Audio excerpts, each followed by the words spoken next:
은혜의 찬양 감사드립니다. 이제 성경 말씀을 봉독하겠습니다. 오늘 우리에게 주시는 하나님의 말씀은 마태복음 4장 1절에서 11절까지의 말씀입니다. 제가 가지고 있는 성경은 신약 성경 4페이지입니다. 주신 말씀 중에서 마태복음 4장 1절에서 6절까지의 말씀을 함께 교독하시겠습니다. 제가 먼저 읽겠습니다. 하나님의 말씀입니다. 그때에 예수께서 성령에게 이끌리어 마귀에게 시험을 받으러 광야로 가사 40일을 밤낮으로 금식하신 후에 줄이신지라. 시험하는 자가 예수께 나아와서 이르되 내가 만일 하나님의 아들이거든 명하여 이 돌들로 떡덩이가 되게 하라. 기록되었으되 사람이 떡으로만 살 것이 아니요 하나님의 입으로부터 나오는 모든 말씀으로 살 것이라 하였느니라 하시니, 이에 마귀가 예수를 거룩한 성으로 데려다가 성전 꼭대기에 세우고 함께 읽겠습니다. 이르되 내가 만일 하나님의 아들이거든 뛰어내리라.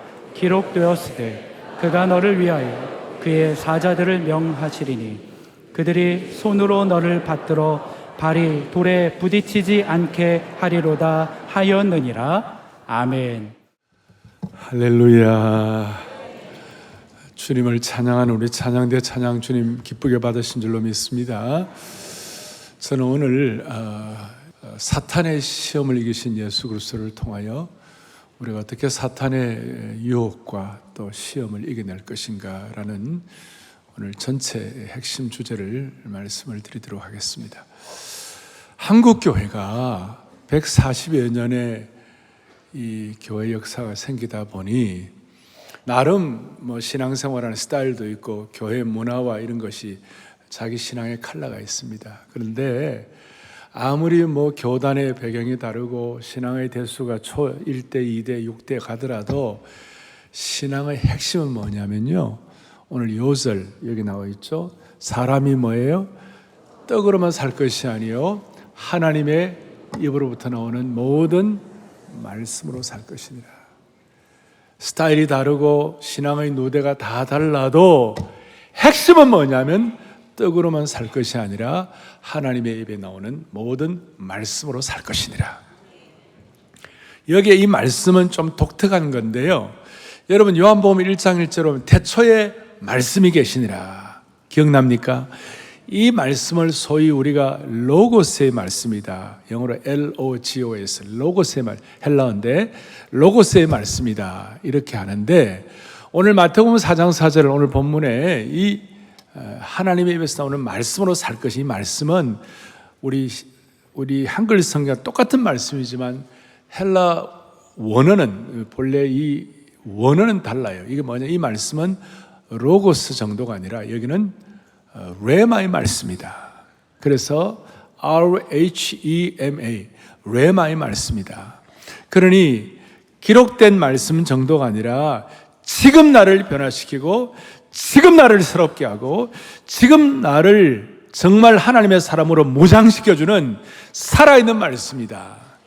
따라서 오늘 이 말씀이 여러분들에게도 다 레마의 말씀이 되게 하여 주셔서 여러분들의 생각과 몸과 마음과 혼과 영과 골수와 관절을 쪼개기까지 하는 하나님의 말씀의 능력을 체험하기를 바랍니다.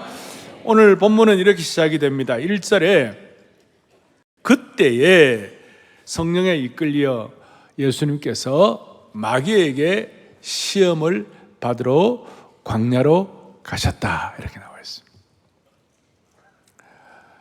여러분 한번, 우리 예수님은 신성을 지니시고 주님은 완전한 창조주로서,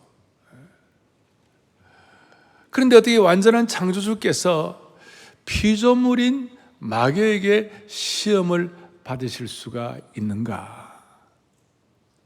더더구나 예수님은 세례를 받으시고 이제 공적 사역을 시작하기 전에 두 가지 하셨다고 그래서, 하나는 세례 받으신 것과 오늘 광야에서 마귀에게 시험을 받는 것이, 이 마귀의 시험이 도대체 무슨 의미인가? 이게 또 어떻게 된 것인가?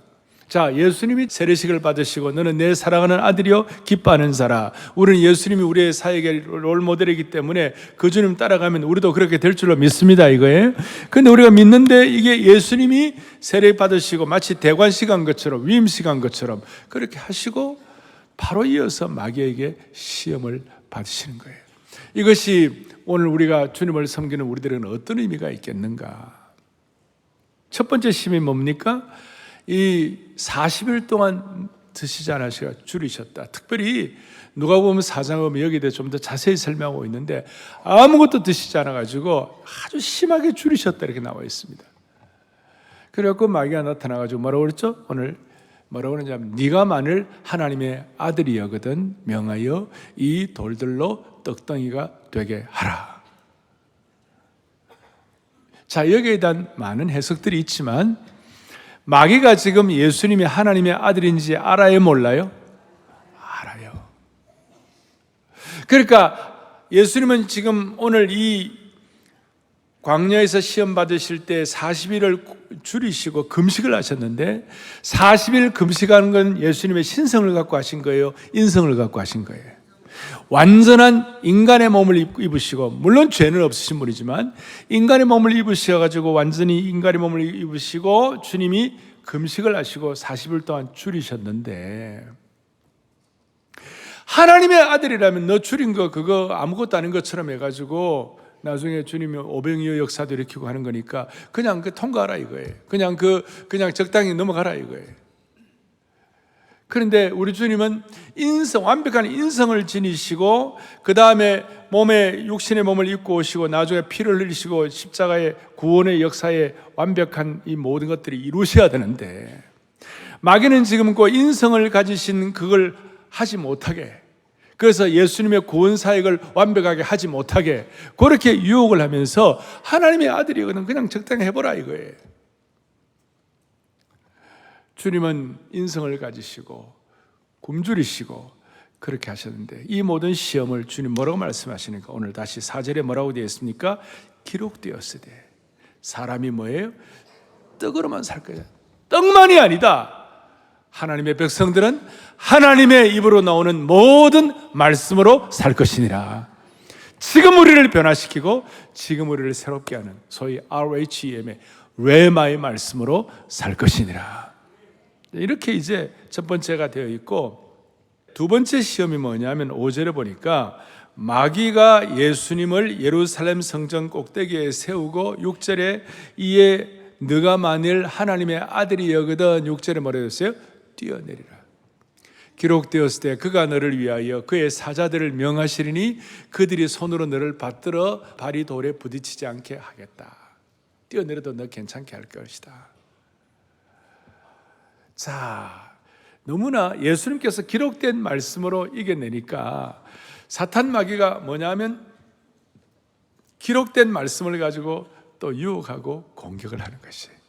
오늘 이 말씀은 시편 91편에 있는 말씀을 가지고 인용을 했어요. 11절 12절에 자, 그가 너를 위하여 그의 천사들을 명령하사 너의 모든 길에서 너를 지키게 하심이라. 그들의 손으로 너를 붙들어 발이 돌에 부딪히지 않게 하리로다. 지금 사탄은 이 말씀을 가지고 뛰어내리면 나 안 죽는다 이런 식으로 유혹하는데 사실은 뛰어내림이 목표가 아니라 시편 91편에 나오는 이 말씀은 인생의 순례길에서 한평생 살아가는 동안 하나님이 너를 지켜주시리라 이런 뜻인데, 사탄은요 너의 모든 길에서 요 말을 쏙 빼버렸어요. 그랬을 때 7절에 뭐라고 되어 있습니까? 7절에 예수께서 이르시되 또 기록되었으되 주 너희 하나님을 시험하지 말라. 이렇게 하시고 이제 제일 장엄한 세 번째 이제 또 시험을 이기시는데, 자 이제 앞에는 이 두 가지를 우선 놓고 오늘 우리가 차근차근 레마의 말씀으로 지금 나를 움직이는 살아계신 하나님의 말씀으로 우리가 받으려고 합니다. 오늘 첫 번째 생각할 것, 사탄은 전설 따라 삼천리에 나오는 겁니까? 아니면 실제로 존재하는 겁니까? 첫 번째, 사탄의 존재를 실제적인 존재를 깊이 인식을 해야 합니다. 요즘 AI 시대에 인공지능 시대에 무슨 사탄이냐 이렇게 생각할 사람이 있을 것입니다. 그래서 많은 사람들이 악마도 없고 사탄도 없다고 말합니다. 그저 악한 정신이나 악한 영이나 악한 기운 정도만 있다고 존재한다고 생각합니다. 이런 사람들의 눈에는 여러분 눈에 보이지 않는다고 해서 없는 겁니까? 곰팡이가 눈에 보이질 않는데 곰팡이 놔두면 어떻게 됩니까? 부패하게 음식을 부패하게 만들고, 세균은 그냥 눈에 보이지 않는데 그냥 놔두면 병 걸리는 거예요. 여러분, 부모의 사랑 눈에 보이지 않지만 우리가 확실히 있는 것입니다. 맞습니까? 안 보인다고 존재하지 않는 것이 아닌 거예요. 따라서 사탄이 눈에 안 보인다고 없는 것이 아니에요. 성경은 분명한 용어로 사탄에 대해서 수없이 자주 말씀하는 거예요. 170번 이상. 그 사탄, 사마귀 아시죠? 사탄, 마귀, 귀신, 옛, 뱀, 용, 바알세불, 벨리알 등 실제적인 존재라고 말씀하는 거예요. 그리고 이 사탄 때문에 하와는 에덴 동산에 시험 들었고, 욥은 사탄의 손에 넘어갔고, 이 사탄이 예수님의 공생애를 시작하시는 예수님을 공격하고 있는 것입니다.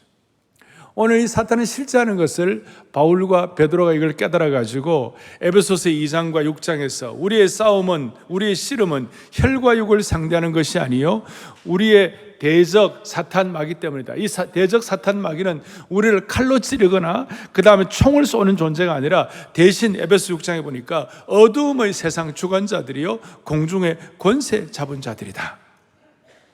그리고 바울은 데살로니가 교인들을 만나려고 하고 싶어 했지만 데살로니가전서 2장 18절에 보니까 사탄이 우리를 만나러 가는 걸 막았도다. 지금도 이런 사탄의 역사가 있다는 거예요. 베드로 사도는 베드로전서 5장 8절에 근신하라, 깨어라, 너희 대적 마귀가 우는 사자같이 두루다니며 삼킬 자를 찾는다. 그래서 여러분, 사탄은 확실히 존재하는 줄 아셔야 되는 것이에요. 따라하겠습니다. 사탄은 확실히 존재한다. 그러면 확실히 존재하는 사탄의 기원이 무엇입니까? 사탄의 기원은 사탄이 어디서 왔습니까? 많은 분들이 잘 모릅니다. 사탄의 기원에 대해서 정통신학자들, 정통복음주의 신학자들, 성경학자들이 에스겔 28장과 이사야 14장을 가지고 설명을 많이 합니다. 저는 거기에 동의를 하고 사탄의 기원에 관해서 에스겔 28장 13절을 보니까 너가 옛적에 하나님의 동산 에덴에 있어가지고 각종 보석 곧 홍보석과 황보석과 금강석과, 금강석은 다이아몬드입니다, 황옥과 홍만호와 창옥과 청보석과 남보석과 그 다음에 홍옥과 황금으로 단장하였습니다. 뭐 별로 실감이 안 가죠. 그냥 다이아몬드, 루비, 에메랄드로 그냥 완전히 이제 온몸을 감쌌다. 너가 지음을 받던 날에 너를 위하여 소고와 비파가 준비되었다. 그리고 그 음악 기계를 해가지고요, 소리가 얼마나 선율이 부드럽고 아름답고 목소리가 좋은지 그 좋은 목소리에 하와가 홀딱 넘어가 버렸어요. 그 정도예요, 그 정도. 아름답고 부드러운 교향곡 같은 깊은 선율의 목소리를 가지고 가진 최고의 피조물이었어요.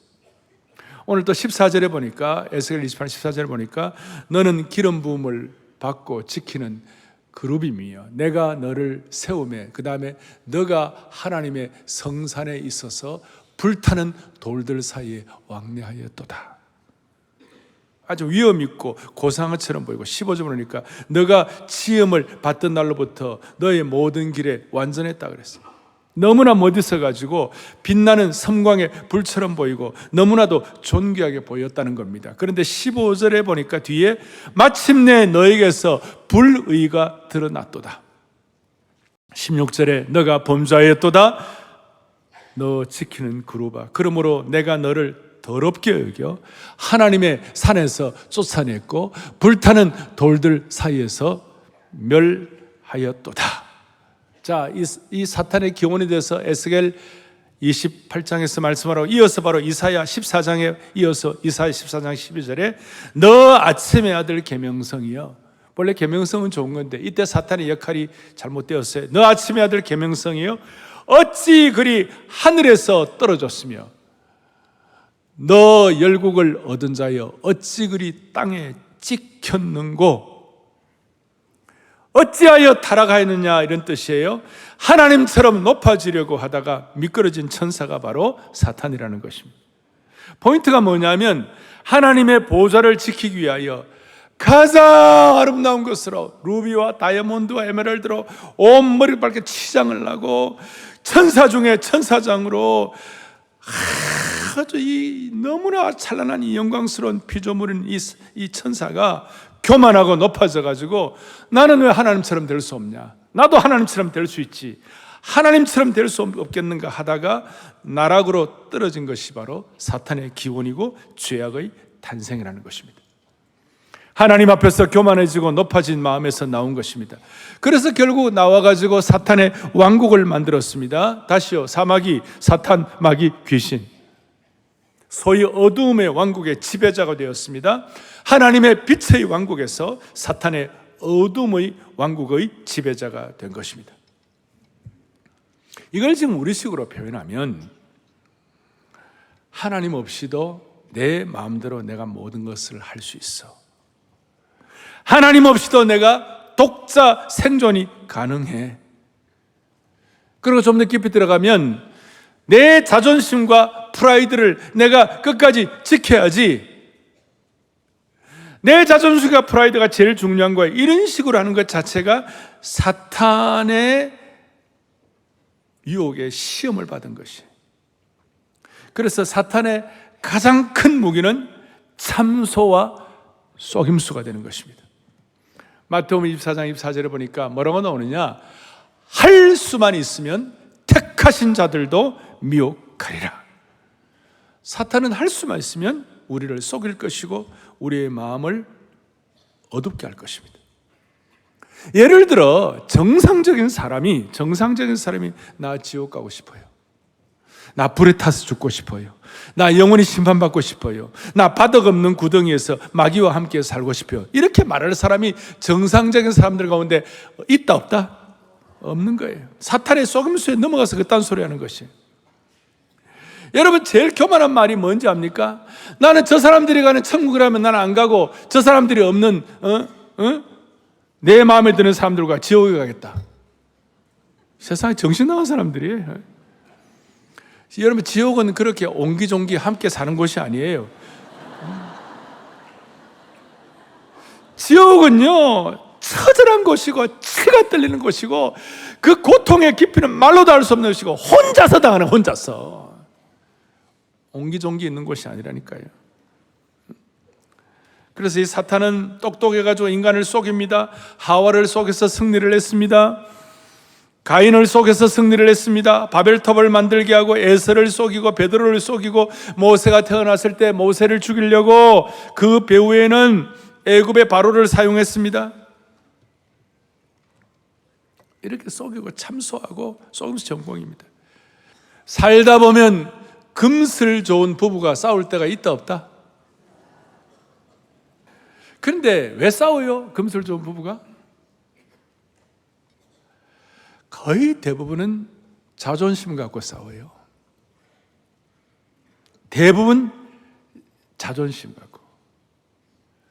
남편이 나를 우습게 알고 아내가 나를 우습게 알고. 근데 그 자존심 갖고 싸우는데 그 자존심 갖고 싸우는 배후에는 사탄의 전략이 있다 없다? 대답이 이렇게 희미해요. 그 배후에는 사탄의 전략이 숨겨져 있다는 것을 인지하는 부분은 그렇게 많지가 않다. 더구나 감정이 격해져 있을 때는 아예 생각도 안 난다.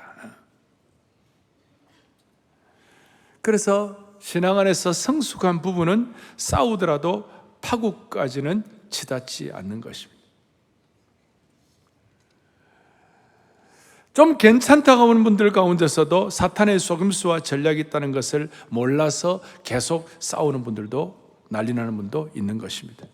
심지어 어떤 부부들은 폭력을 사용하기도 하고 그 다음에 가슴앓이를 하고 난리가 나고, 그런데 그 뒷배경에는 사탄의 속임수가 있다는 것을 알지 못하는 부부들이 많이 있다는 것입니다. 심지어 그리스도인들 가운데 그런 사람도 많아요.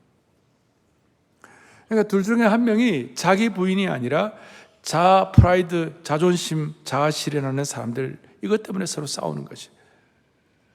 원인은 밖에서 주어지는 것 같지만 사실 원인은 내면의 문제입니다. 그래서 조금이라도 성숙한 사람은 오늘부터 이 설교를 듣고 난 다음부터는 부부 싸움할 때 아이고야 이거 사탄의 미혹이 있구나, 사탄의 작전이 있구나, 이렇게 생각하고 양보를 하든지 아니면 서로 숙이고 들어가든지 해야 할 줄로 믿습니다.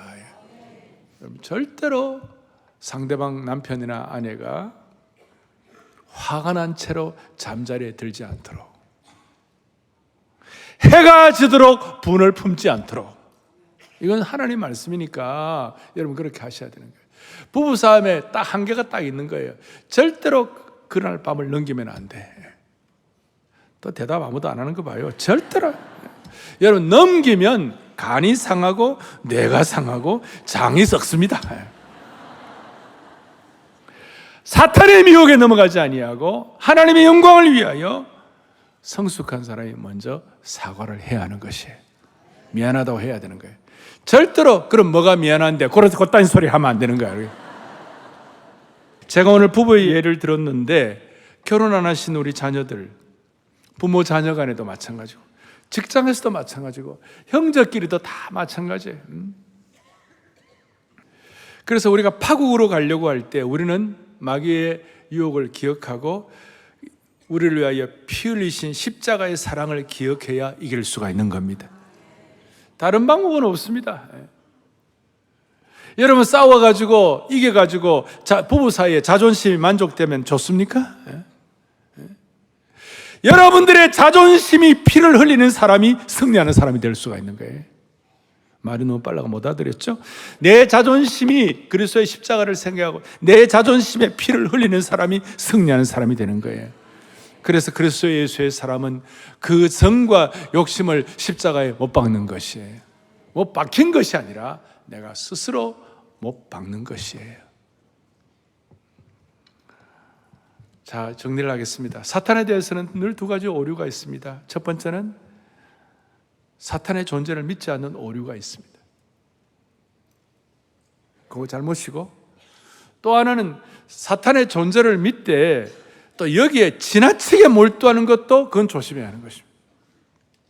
그러니까 모든 걸 갖다 귀신 갖다 붙이는 그것도 잘못된 것이에요. 그것은 지나치게 사탄의 그 권세와 사탄의 내용에 대해서 지나치게 집착하면 예수 그리스도의 피의 능력을 무시하게 되는 것입니다. 우리는 그리스도의 피의 능력을 통하여 이기는 사람들입니다. 사탄의 왕국이 있지만 결국은 하늘에서 쫓겨날 것입니다. 요한계시록 12장 9절에 뭐라고 나와 있는가? 큰 용이 내쫓기니 옛뱀 곧 마귀라고 하고 사탄이라고도 하는 것이 온 천하를 꿰는 자고, 이렇지만 그가 땅으로 내쫓기니 그의 사자들도 그와 함께 내쫓기니라. 다 쫓기게 될 거예요. 사탄의 일파와 무리들이 다 내쫓기게 될 것이에요. 더 이상 천국에는 사탄의 자리가 없는 것입니다. 하늘에 전쟁이 일어나는데 미가엘과 그의 천사들이 용과 싸우면서 쫓아낼 것입니다. 그래서 결국은 요한계시록 12장 11절에 다 같이 또박또박 같이 보겠습니다. 어린 양의 피와 자기들이 증언하는 말씀으로 그를 이겼다. 아멘. 딱 두 가지입니다. 보혈의 능력과 말씀의 능력으로 이겨내는 것입니다. 구체적으로 말씀은 복음에서 증언하는 것이 있긴 하지만, 그러나 결국은 어린 양의 피와 말씀의 능력으로 사탄의 권세를 물리치게 되는 것이에요. 물리치게 되는. 자, 오늘 이걸 여러분들이 잘 정리를 하시고, 또 하나는 복음의 역사가 강할수록, 생명의 역사가 있을수록 사탄의 시험도 늘 있다는 것을 기억해야 하는 것이에요. 우리가 사탄의 권세에 너무 집착할 필요는 없지만 우리가 인지해야 할 것은 뭐냐면, 죽은 자, 아무것도 안 하는 자, 그냥 헤매는 자, 사탄은 안 건드립니다. 자기 왕국에 있는데 왜 건드립니까? 그런데 복음의 역사가 강할수록 예수님의 탄생이 너무 중요하니까, 그 동방박사가 와서 경배를 하려고 하니까 사탄은 헤롯을 시켜가지고 동방박사에게 별이 어디서 어떻게 왔냐 물어보고 자기도 경배한다고 해서 다 죽여 없애려고 사탄이 역사하는 것이에요. 부지런히 역사하는 거예요. 오늘 본문에도 사탄이 언제 나타났습니까? 예수님이 위임식 하시고 그 다음에 성령에 이끌리심 받고 승리하시고 이럴 때 사탄이 와가지고 실제적으로 강력하게 공격하는 것이에요. 하나님의 영이 강하게 임할수록. 사탄은 언제 우리를 공격합니까? 우리가 하나님께 우리의 삶을 바칠 때에, 하늘의 영이 우리에게 임할 때에, 하나님을 위한 사명자의 삶을 살려고 결심할 때, 강력한 사명을 받을 때 마귀가 공격을 하는 거예요. 그러면 또 웃으는 사람들은 나는 사탄이 공격하는 거 싫으니까 나는 헌신하지 말아야겠다.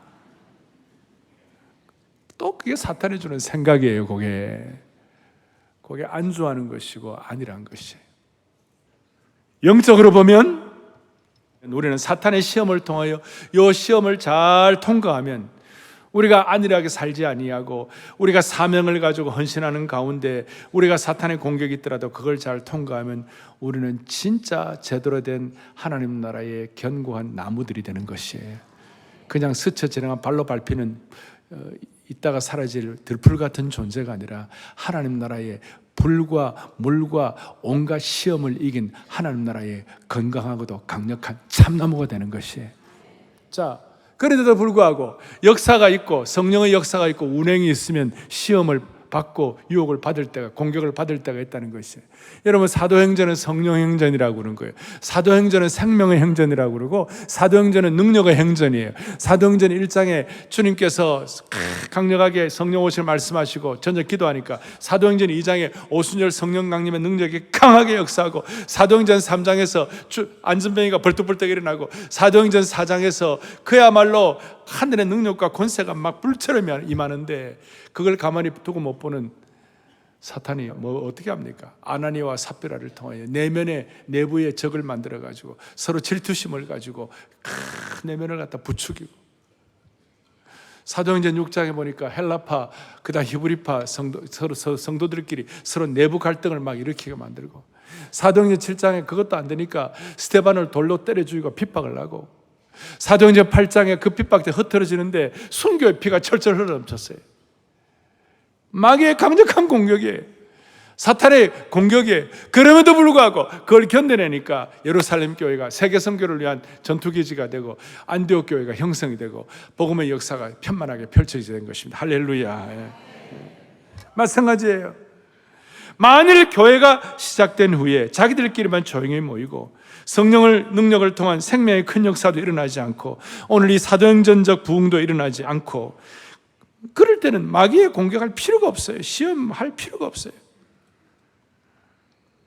마귀의 큰 시험과 공격은 교회가 살아있고 성도가 살아있기 때문에 당할 때가 많이 있는 거예요. 이걸 거시적으로 봐야 하는 것이에요. 우리도 지난 건축하면서 고생 많이 했잖아요. 살아있는 교회니까 늘 조심해야 하는 것이에요. 사탄이 왜 이렇게 공격합니까? 왜 이렇게 공격합니까? 이유가 뭡니까? 영적으로 살아있는 교회, 살아있는 성도는 사탄의 왕국과 사탄의 영향력을 약화시키기 때문에, 자기 왕국의 약화를 그냥 놔두는 사탄이 어디 있겠어요? 그래서 사탄의 목표는 사람들이 예수 믿지 못하게 하고 하나님과의 관계를 제대로 맺지 못하도록, 생명의 역사가 일어나지 않도록. 저는 무릎 기도를 통하여 이번 태신자 100명의 이름을 놓고 제가 간절하게 기도했어요. 그거 못하도록. 많은 사람들이 교회를 통해 예수님을 믿고 생명의 역사가 일어나면 사탄이 가만히 안 두는 거예요. 공격하는 거예요. 자기의 왕국이 약화되기 때문에. 그리고 사탄이 구체적으로 자기의 왕국이 약화되지 않기 위하여 구체적으로 사탄이 공격하는 것은 세 가지를 가지고 공격하는 거예요. 뭘 공격하느냐? 마음을 공격하는 것이. 두 번째로는 몸을 공격하는 것이. 세 번째는 의지를 공격하는 것이. 마음을 어떻게 공격합니까? 고구 11장 3절에 뭐라고 하느냐? 같이 읽겠습니다. 뱀이 그 관계로 하와를 미혹한 것 같이 너희 마음이 그리스도를 향하는 진실함과 깨끗함에서 떠나 부패할까 두려워하노라. 놀라운 말씀이에요. 사탄은 우리의 마음을 공격하는 거예요. 우리의 마음을 오염시키는 것이에요. 저는 주님 앞에 서는 그날까지 사랑의 교회 모든 성도들과 부족한 종인 목회자인 제가 끝까지 마음을 순전하게 고수할 수 있는 능력을 주시기를 바라는 것이에요. 마음이 공격받으면 안 되는 거예요. 그럴 때 지켜야 되는, 마음을 지켜야 돼요. 두 번째는 몸을 공격합니다. 대표적으로 욥의 몸을 공격했습니다. 마귀가 몸을 고통으로 공격해가지고 우리의 몸이 성전 역할을 못하도록 계속 공격. 그래서 사탄이 욥의 몸과 살과 뼈를 척 친 거예요. 욥의 공격을 통해서 우리는 몸을 특별히 젊은이들은 육신의 정욕을 통해서 몸을 공격하는 것, 조심해야 하는 것이. 마음을 공격하고 몸을 공격하고 세 번째는 뭐냐? 우리의 의지를 공격하는 것이. 의지를 공격한다는 것은 어떤 뜻인가요? 대표적으로 다윗의 의지를 공격했어요. 역대상 21장 1절에 보니까 놀라운 말씀이 있어요.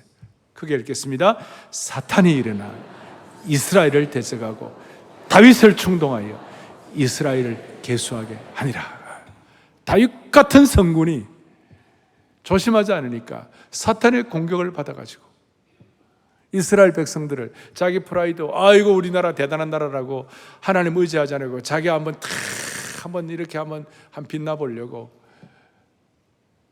이스라엘 백성들을 계수하는데 9개월 20일 동안 걸렸어요. 인구조사를 하는데 9개월 20일 동안. 그 9개월 20일 동안의 그 기간은 다윗의 의지가 사탄으로부터 공격당한 기간이었어요. 마음과 몸과 의지를 공격할 때 조심해야 돼요. 다시요. 우리는 하나님의 뜻을 행할 기백도 없고, 그 다음에 부패 속에 썩어가고, 우리가 오물과 더러움과 죄의 부패 속에 있을 때는 사탄이 우리를 괴롭힐 이유가 없죠. 자기 왕국에 이미 들어와 있는데 자기 종로로 다니는데 그냥 놔두는 거예요. 그런데 우리가 눈을 들어서 주님을 바라보고 순례자의 삶을 살고 예수님의 온전한 제자가 되기를 소원하고 주님의 이름을 강력하게 선포하고, 소위 사랑의 교회 같은 경우는 2033, 50 비전을 가지고 하나님 앞에 우리가 부르짖고 7,000기도 용사가 되고, 그럴 때 사탄이 우리를 공격할 수가 있다는 것이, 우리의 마음과 몸과 의지를 공격할 때마다 우리는 그리스도의 보혈의 능력과 말씀의 능력으로, 레마의 말씀으로 승리하는 저와 여러분이 되기를 간절히 바랍니다. 참 소중한 것이. 어떻게 우리가 이 공격을 구체적으로도 이겨낼 것인가?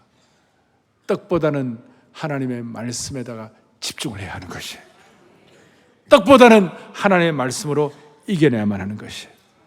오늘 주님이 사탄에게 시험 받을 때 떡을 만들려고, 이것은 영혼보다 떡이 더 중요하다고 그러고 영혼보다 빵이 더 중요하다고 그런 식으로 꿰이는 거예요.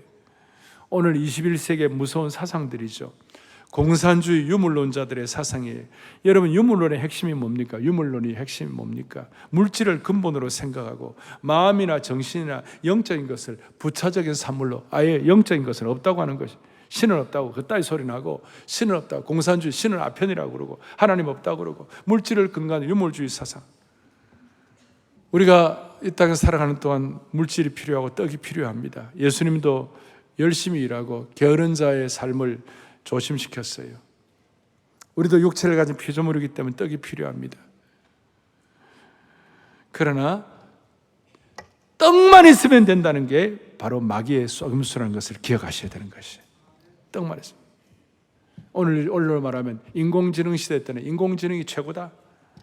테크놀로지. 어떤 사람들은 성적인 만족이 최고다.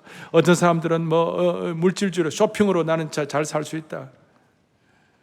과거에는 철학적 무신론자들이 하나님이 없다고 외쳤는데, 지금은 실용적 무신론자들이 하나님은 없다고 외치는 거예요. 실용적 무신론자가 무슨 뜻인가? 실용적 무신론자들은 현대의 기업가, 판매업자, 기술가, 소위 프로페셔널 이런 얼굴들을 하고 하나님은 실제로는 없는 거야. 그리고 지금은 하나님이 있다 없다 사탄 그런 얘기 할 때도 아니고 그럴 걸 다룰 상황도 아니라고 그러면서 소비주의, 세속주의에 물든 세상을 향하여 사람은 떡만 있으면 된다고. 그게 마귀의 속임수예요. 그리고 여러분들이나 누군가 우리 모두가 나는 떡만으로도 충분히 살 수 있다고 생각한다면 그게 마귀의 시험이라는 거예요. 우리는 떡만이 아니라 생명의 떡을 먹어야 되는 것이에요. 세상의 떡에만 초점을 맞추는 사람은 필연적으로 물질주의에 사로잡혀가지고 영적인 성장을 못하는 것이에요. 오늘 저와 여러분들은 떡만으로 사는 것이 하나님의 말씀으로 살 것이니라. 이걸 우리 아이들에게 가르쳐야 되는 거예요. 우리 아이들은 지금 다 돈만 잘 벌면 되는 거 아니야? 진짜 심각한 거예요. 몇 년 전 중앙일간지에서 흥사단과 함께 통계를 냈는데요, 너무나 내가 너무 놀랐어요. 아이들 보고 뭐라냐면, 너희들 돈 10억 받으면 죄 짓고 감옥 가도 괜찮겠냐 하고 물으니까 초등학생들 가운데 23%가 10억 받고 죄 짓고 감옥 가겠습니다. 부모가 어떻게 가르쳤길래? 중학생들은요 42%가 그만큼 오염되고 못돼졌다는 거예요. 고등학생들은 57%가 나 10억만 있으면 죄 짓고 감옥 가도 됩니다. 제가 이걸 그 통계를 얼마나 씁쓸했는지 몰라요. 우리 아이들, 돈 많아하는 아이들, 돈 많아하는 젊은이들 이렇게만 하면요 큰일 나는 거예요. 여러분, 돈이 없어서 망하는 게 아니고 하나님의 말씀에 능력이 없어서 망하는 것이에요. 여러분, 집집마다 돈 많은 집안들 한번 보세요. 예수님 없이, 영적인 능력이 없이, 그리스도의 보혈의 능력이 임하지 않고 인간의 힘으로 돈 많고 건강하고 잘 나가면요 행복이 으악 하고 소리 지르고 나가요. 제가 표현을 좀 잘못했습니까? 정말 사탄은 우리와 타협할 대상이 아니라, 떡으로 타협할 대상이 아니라 우리가 영적 전투를 통하여 승리해야 할 대상이 되어야만 하는 것입니다. 제가 이렇게까지 말씀드린 이유는 우리의 생에 꼭 떡으로만 살 것인가, 아니면 하나님의 말씀으로 결정할 것인가, 그걸 결정해야 할 시간들이 늘 온다는 것이에요. 그래서 오늘 이 말씀이 여러분들에게 지금 기록된 말씀이 아니라 지금 나에게 하시는 말씀으로, 레마의 말씀으로 여러분들에게 모든 하나님의 말씀의 능력이 체험되기를 간절히 바라는 것입니다. 예레미야 15장 16절의 말씀을 하고 말씀을 마무리하겠습니다. 다 같이 예레미야 15장 시작. 내가 주의 말씀을 얻어먹었어요. 내게 기쁨과 할렐루야. 이 말씀이 여러분들의 기쁨과 능력과 진짜 최고의 여러분들의 생의 핵심이, 신앙세계 핵심이 되는 은혜 위에 은혜를, 은상 가운의 은혜를 grace upon grace가 될 수 있도록 축복해 주시기를 바랍니다. 성령이 스승되셔서 진리를 가르치시고 그 말씀 한 절 한 절이 내 마음에 겨운데도다. 오늘 이 말씀이 그대로 말씀의 능력이 여러분들을 먹여주시길 바랍니다. 성령이 스승되셔서 진리를 가르치시고 그 말씀 한 절 한 이 말씀이 여러분들을 치유하기를 바랍니다. 이 시간 여러분들을 치유하기를 바라며 내 평생에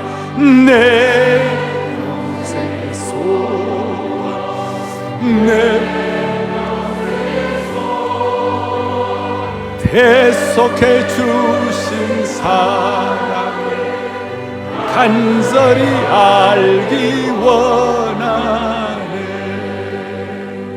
마귀의 실제가 있고 우리를 공격한다 할지라도 이 피의 보혈의 능력과 이 말씀의 능력이 있을 때 우리는 승리할 수가 있을 것입니다. 가슴에 손을 얹고 오늘 여러분들 가정, 부부, 모든 자녀, 형제, 여러분 관계에 있어서 우리 프라이드를 계속해서 뒤에서 조절하는 마귀의 세력을 이기고 가정마다 성령이 주시는 평온함과 능력을 체험하기를 간절히 바랍니다. 자비로우신 하나님 아버지 감사합니다. 좌절하고 실패하던 인생이 광야의 시험에 승리하신 예수님을 통하여 희망의 인생으로 오늘 이 주일이 터닝포인트가 되게 해 주실 줄로 믿습니다. 주여, 나도 자존심이 있으라고 자존심과 프라이드를 부추기는 사탄의 거짓말과 참소, 그거 뒤에서 팔짱 끼고 비웃는 사탄의 전략을 미리미리 잘 간파하게 하여 주시옵소서. 참된 헌신과 사명으로 사탄을 물리치게 하여 주시옵시고 마음과 몸과 의지가 참나무처럼 단단한 믿음의 용사로 굳게 일어서게 하여 주시옵소서. 우리 주 예수 그리스도를 받들어 간절히 기도 올리옵나이다. 아멘.